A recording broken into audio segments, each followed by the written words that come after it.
Hey yo, it's Guido. Welcome back. We have a tank review on today's Tactics Talk. We've got the Tier 7 Italian tank, the P.43 ter, which is a straight upgrade from the Tier 6. I've just finished the grind for the Tier 8. Unlike the Tier 8, bought it, and so I am now past the ter.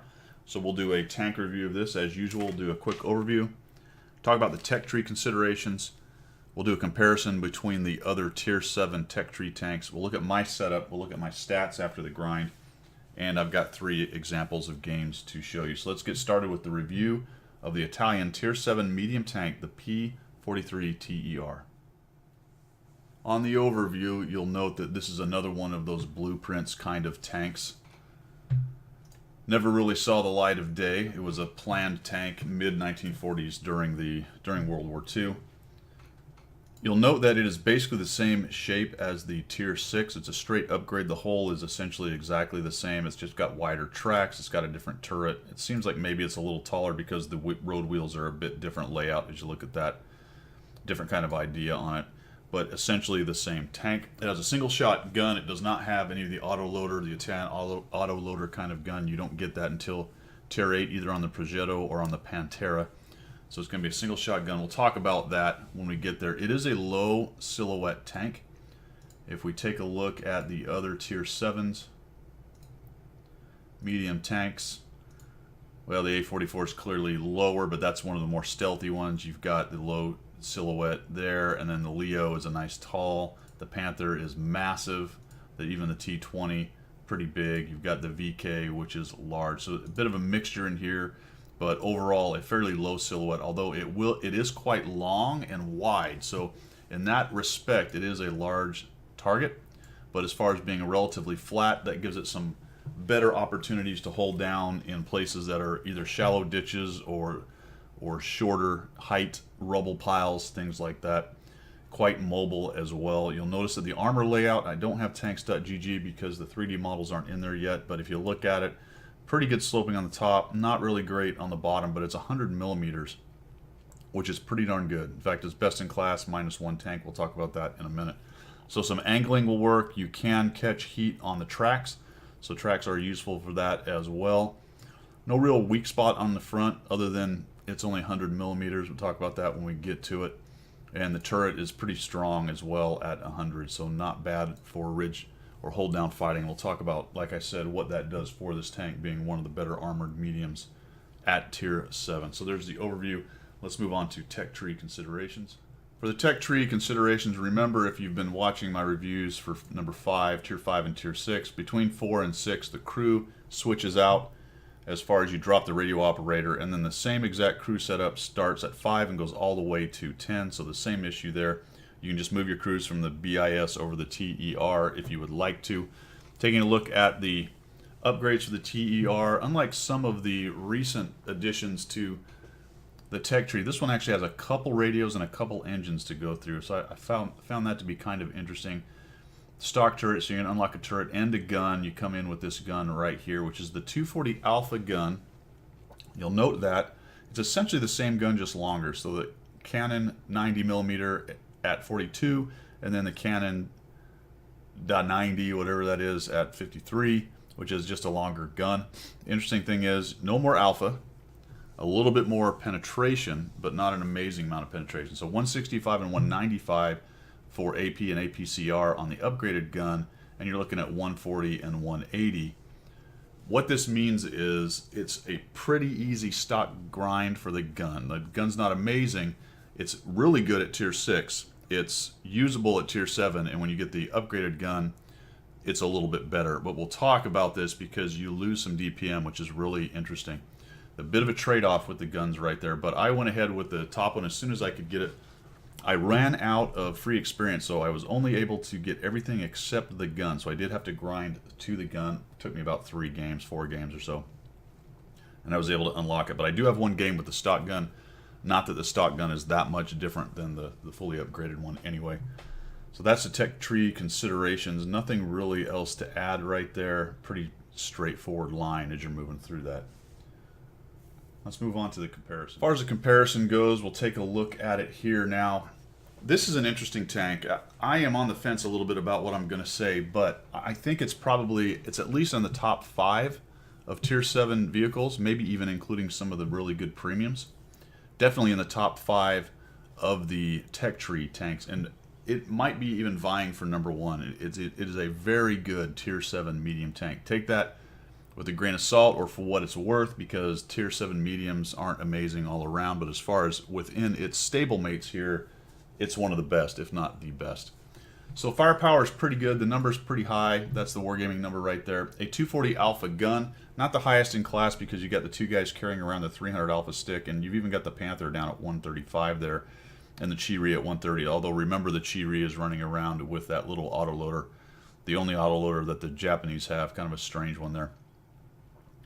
Penetration is right in the middle, a little bit anemic. Press 2.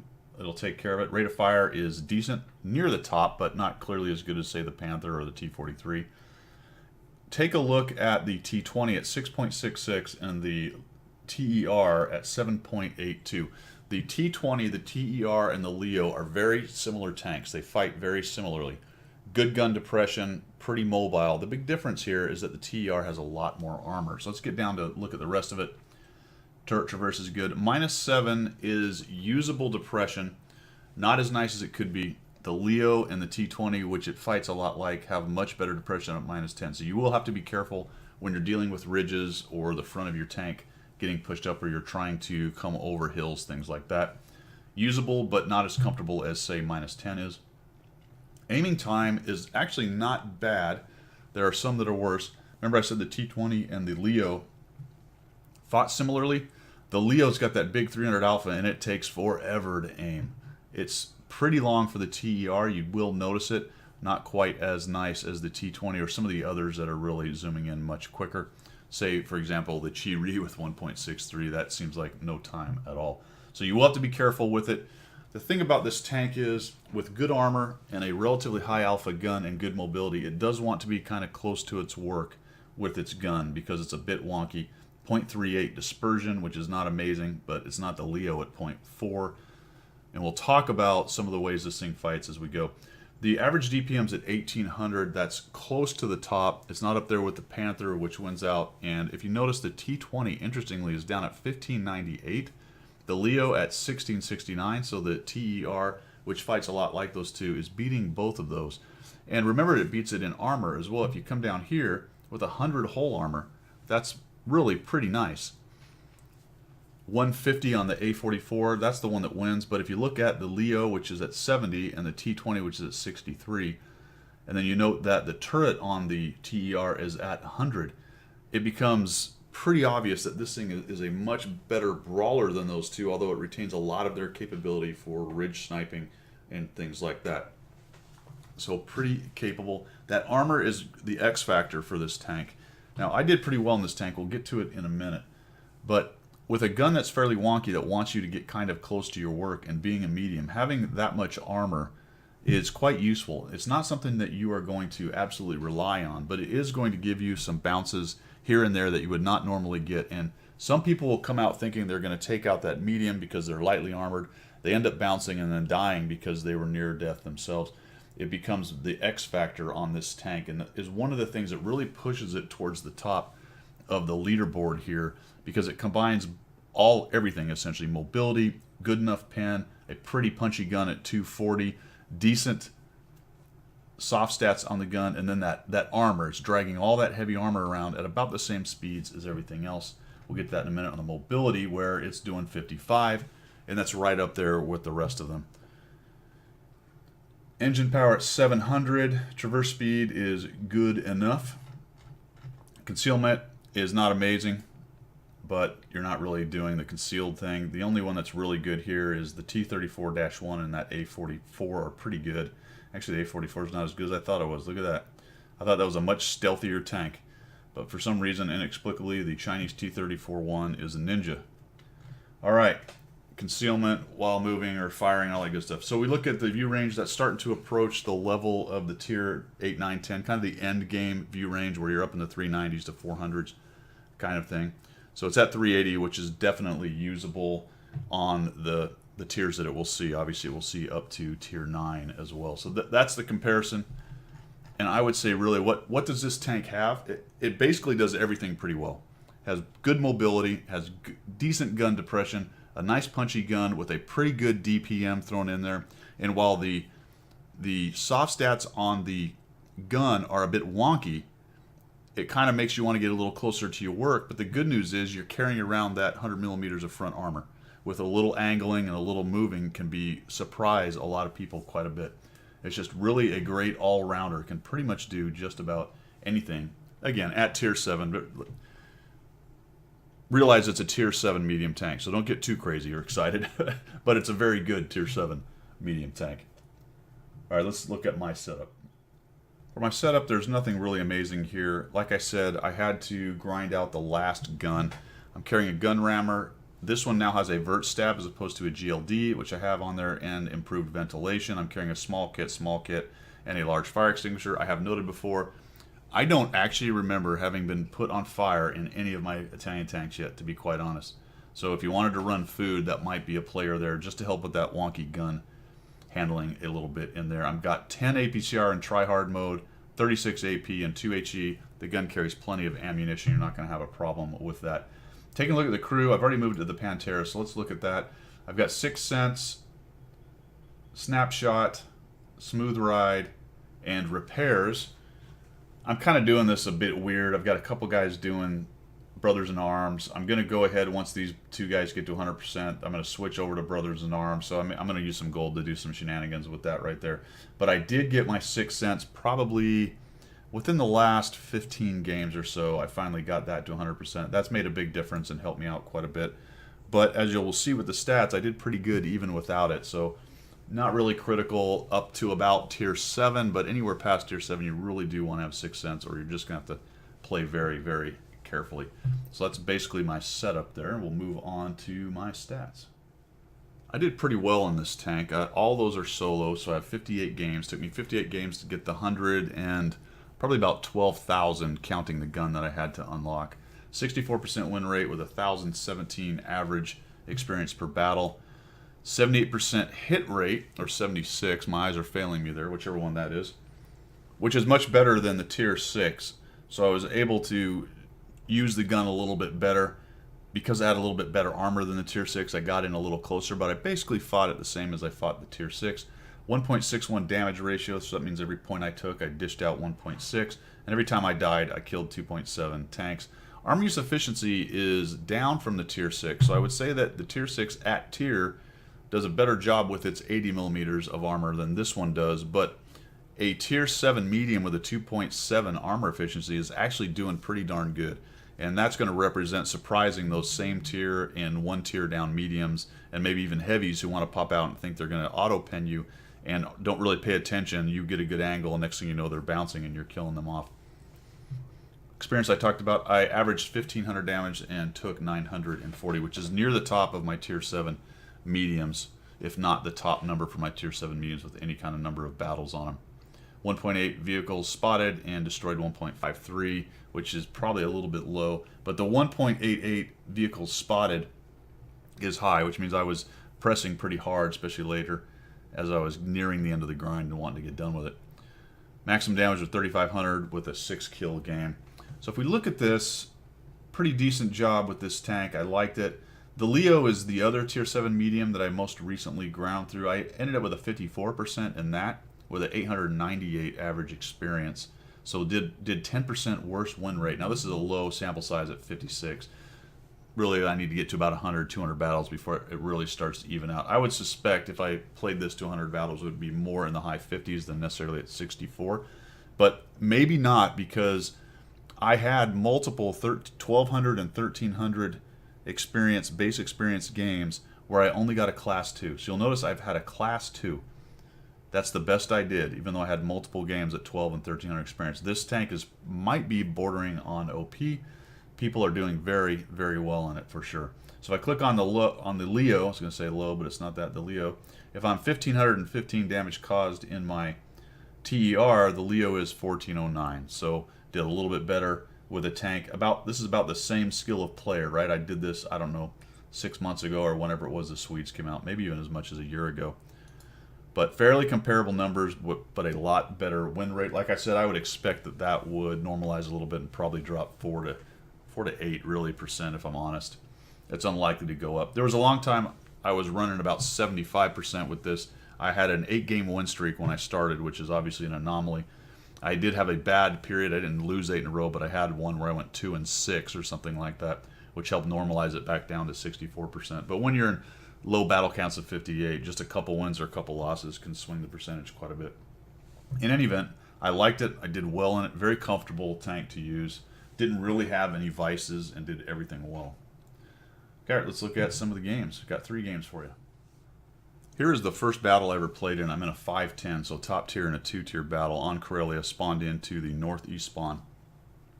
Headed down to the donut, to the hill down here. Coming around the corner, me and a lot of friends, another TER, 34-1 and a Comet, and we got one Cromwell coming around the corner.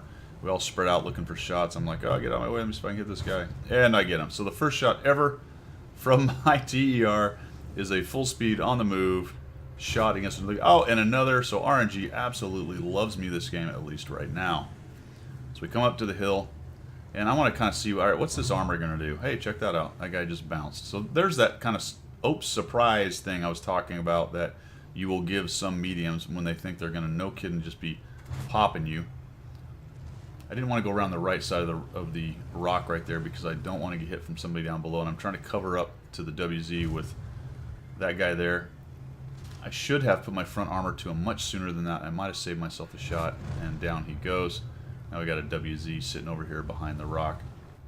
So very comfortable, decent depression, so you can kind of work around hills, small hills anyway.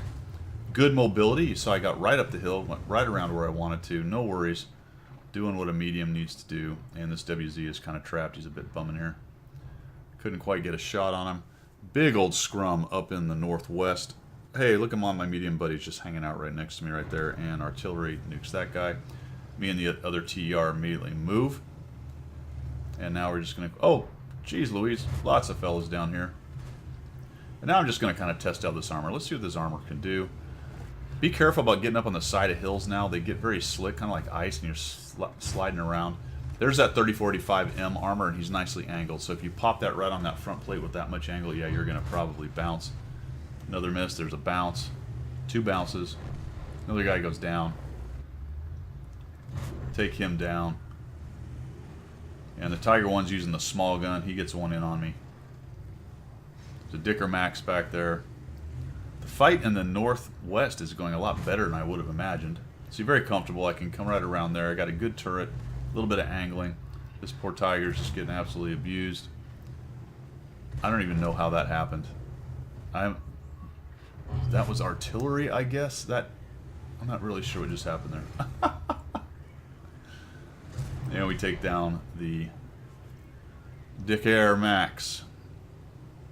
So I see what's going on here, and I want to cut across. Oh, come on, comic. I really was just trying to get out of his way. I wanted to cut across because I need to get back to cap. You really just can't trust teams these days. Well, you never could trust teams, to be quite honest. And even though I've got, what, 5 guys back there, I'm going to go back there and just make sure something ridiculous doesn't happen. Because what you're going to see is the rest of the guys, or maybe most minus the 34-1 of the guys that came with me, are all going to go up into the cap. Oh, it looks like the 43 TRs decided to come back to our cap. This is one of the biggest lessons learned you should take away in this game. When you win your flank and your cap is threatened in any way, go back. There's 2 reasons for that. Number 1, it avoids any silliness where they somehow pile on and beat you with a cap, by out-capping you. Number 2, that's where all the hit points are. So if you want to go find the guys that are alive and shoot them, go to the flank where they won, where they're trying to get to your cap, and kill them. Any of theirs that come back, you can catch them out in the open. Any of theirs that push onto the cap, like these fools are, you can just tear them down. Now I just drive up in here. I make a big mistake here because I get right out in the open with all these dudes. There's all kinds of them here. Take a hit, bounce it. Oop, that did not bounce. That didn't bounce. Oh, that didn't bounce. Churchill, nope. And I'm just basically going to die right here because I got super over aggressive trying to get in there and get hit points. And all of those guys just basically started humping rocks and hiding out right there. We ended up winning this game. I got 2,119, 417 spotting, but you see how the thing fights. It's got pretty good mobility. It definitely could contest that donut down there, that hill. It got right up the hill. It bounced and surprised a lot of people. 905, which is nearly my hit point, so it's almost like carrying another spare tank around. And realize that that's at tier and lower tier, and that's what I was talking about in the comparison and while I've been talking about this tank. At tier and lower tier, a lot of times you're going to get a lot of really good bounces like that, and you can continue to fight. If they press 2, not so much. You'll get a lot less of them, but there you have it. You didn't see too much gold actually thrown at me, minus that 43 ter endgame right there. All right, let's move on to the second example.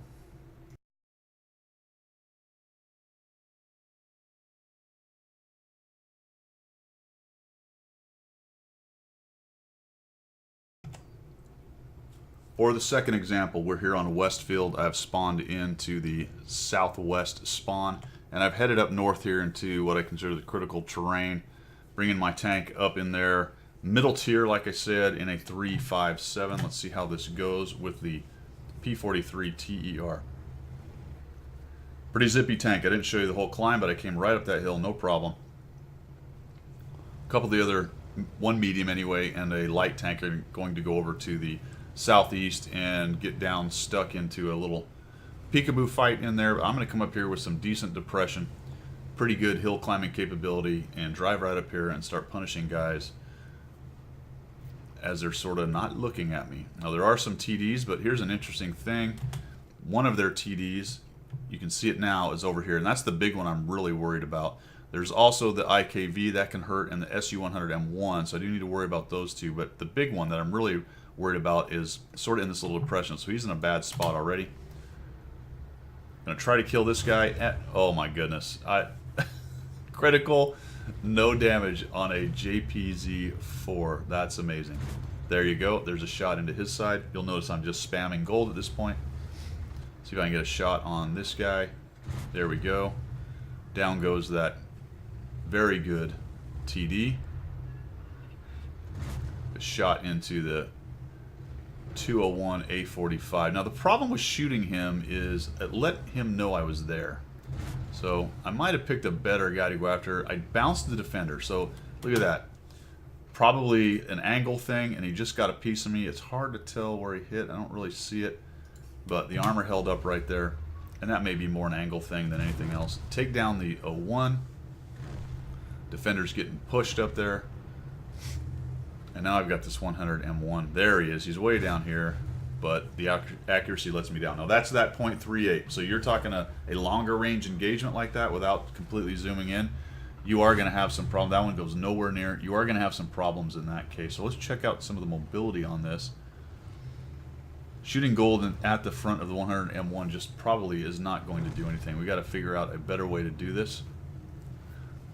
Our TD with the big gun comes up and over, and then he dives back down. I think that's a good idea. I was thinking maybe I'll go get the A45, but the 100M1 is still sitting at the bottom of town. So this is not a great situation. It's just me and this TD got to figure out how to crack this nut with the FV and the defender over here.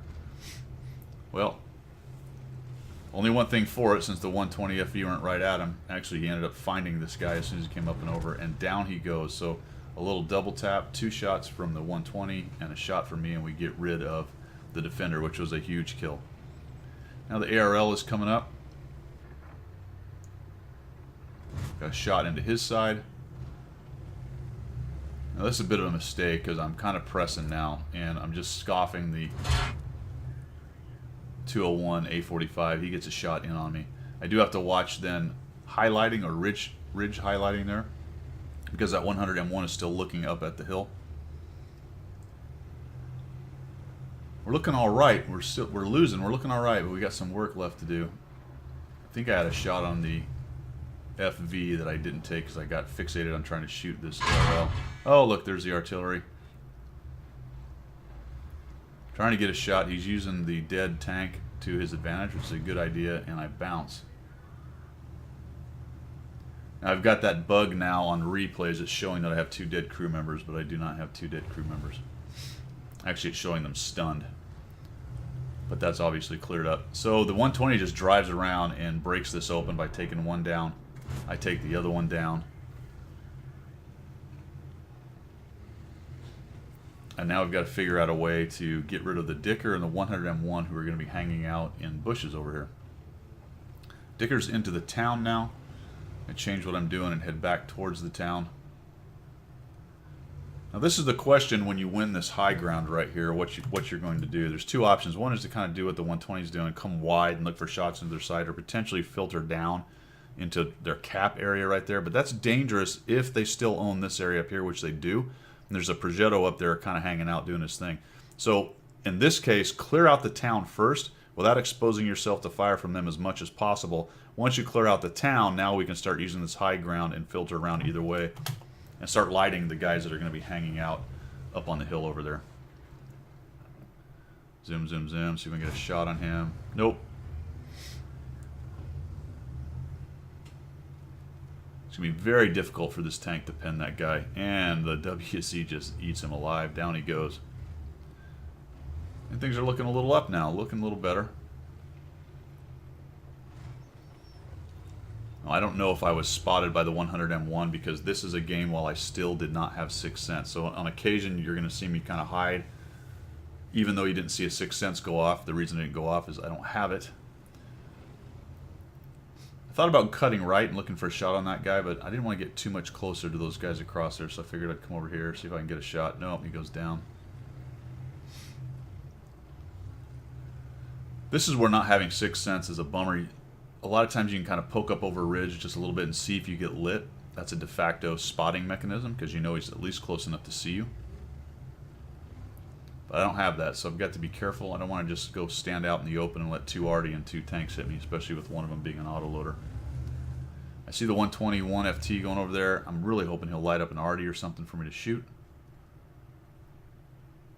But it looks like they're not quite there. And holy cow, the Progetto is blitzed across. I thought he was going to be coming up this way, but he's not. He's driving along, so, oh, can't quite get to him. And since I saw a highlight on him, I'm pretty sure I got lit right there.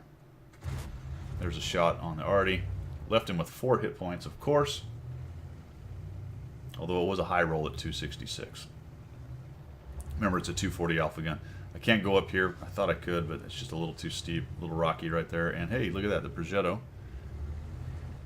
is now getting double teamed. Now, I wanted to get in there and help him because if the CDC dances around there too much, he's likely to get hit by the Arty, and wherever that other medium is going to start shooting at him. So we need to get rid of this Progetto. And since there's 2 of us, that gives the enemy multiple targets that they have to shoot at. And if 2 of us can get on him together, we can take this guy down pretty quickly. There's another one. Breaks my gun. I fix it. I don't know why I backed up so much. He's trying to make a run for it. And we get him dead. For a wonder, my snapshot worked.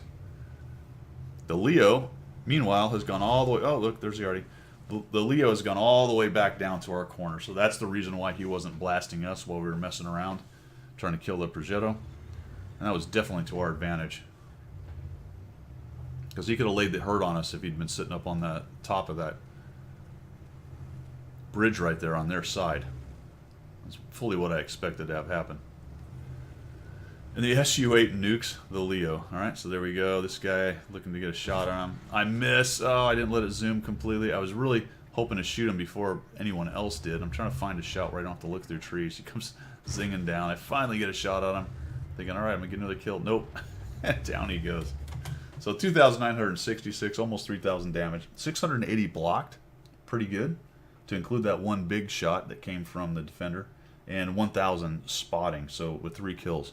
You can see even a tier down, or even 2 tiers down, really, to be honest with you, the tank can be quite effective. I don't have a lower tier one for you. All of them are probably in the 1,500 to 2,000 range. I don't think I had one that was amazing at bottom tier, but I was always effective. Only very infrequently did I just get completely rolled up, and most of the time when that happened, in fact, all the time when that happened, I just simply overextended and deserved what I got. So the tank is very, very capable. Let's look at the third example.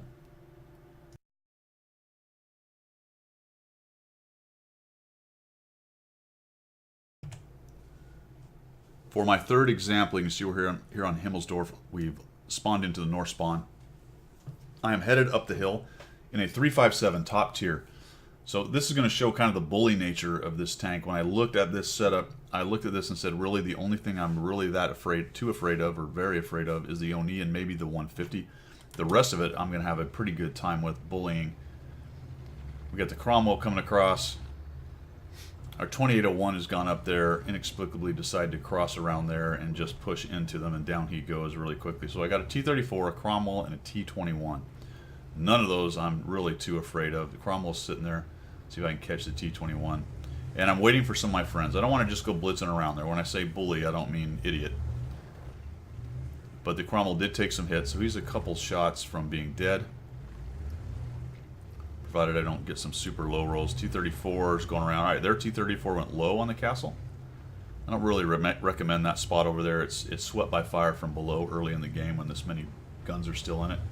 So I'm just trying to figure out what's going on here. Oh, here we go. So we put a shot into the Tu-21. He's pushing in. He's being foolish, so I'm just going to come up here with some front armor and see if I can't just... Oh, well, we both bounced. Aimed at that upper plate. Kind of got what I deserved right there. That time he breaks my turret. Fix that real quickly. Now I'm going to side scrape out. Down he goes. Dead man. And I'm going to come around here. Based on counting noses on what I see, I'm pretty sure the only thing that's up here left are the Cromwell and his buddy, the T-34. Just ram him, down he goes. It looks like I've got a couple shots on guys that are down there. I don't appear to be spotted or taking a fire. Su-85. Didn't really notice him initially, but I'll get him in just a moment. There's a shot on him. Oh, there we go. Now I see him. Put him down. And shots are drying up. If you're going to use this as a sniping spot, if you have shots like I had, go ahead and take them. That's just smart. Once the shots dry up, don't sit there waiting for them to appear. Go make more shots somewhere. That's what I'm doing here. We got to get around that Oni and that T-150. So we've got to get in there and start punishing these guys a little bit. Now I know that Oni's just fired, so he's going to take a while. Let's go ahead and come down here and see if we can... Oh, track. Okay. So we're going to get a track. I'm playing a game here. I'm just thinking that that Oni is not going to reload in time, and he did not, so I'm able to get by him. Watch this T-67. Woo! That was close. And now I'm going to come down. This is clean up on aisle 2 time. No reason to sit there and play peekaboo with an Oni. Let's get down and get beside this guy or behind him or maneuver around. Let's use the speed of our medium so that we don't have to go face up to an Oni derp, potentially have him pin. So we come around here, we just shoot this guy on the side. I heard him fire, I heard the big explosion, so I'm just, oh, maybe he didn't fire. Man, I thought he had. That's what I thought when I came in. So I'm going to auto aim this guy. It's going to take him a while to reload. I've got a KV-2 behind me to help. I'm just going to come to this nice big flat armor plate here. And then I'm just going to sidle up next to him. Very low silhouette tanks, he can't even get his gun on. I just got splashed by my own KV-2. My tank's just high enough that if he does it right, he can put a shot on my turret. And I'm just trying to go by as fast as possible and make it hard for him to take that shot. Oh, he missed. Fantastic. Another shot into him. Now I'm just going to drive away. Get into the rear armor right here. Boom. And I'm moving on. One of the reasons I started moving away, and I didn't notice that they were all dead, is I wanted to get my speed up and start looking for where I was going to go next, as opposed to just sit there next to this guy. Plus the bloody KV-2 is just blasting me. And off we went. So 2,450, only 115 blocks, so I didn't really take too many shots in there. Made one miss, took one bounce. 306 assists, but you can see even in a city map, now granted top tier, very permissive, good setup. When I looked at the setup, I kind of knew what I could do on this map, but you get a good sense of this tank is quite mobile and is really a pretty good tank. All right, let's move on to the wrap-up.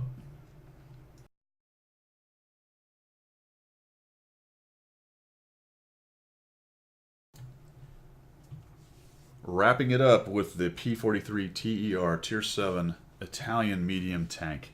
So I started on the 5, ground through that to the 6, to the 7, now I'm on to the 8. Overall, I've really enjoyed the Italian line. It is going to take me a while to get my review of the 8 out. It's a long grind, and I have a bunch of modules to unlock as well. So I will kick out the 5, 6, and 7 reviews here in pretty quick order. This will be the last one you see for a while until I get the 8 done. Overall, it's a very capable tank. I liked the 5. It was okay. It was okay. The 6 was good. I enjoyed the 6. I really enjoyed the 7. It was quite a good, comfortable, nice tank.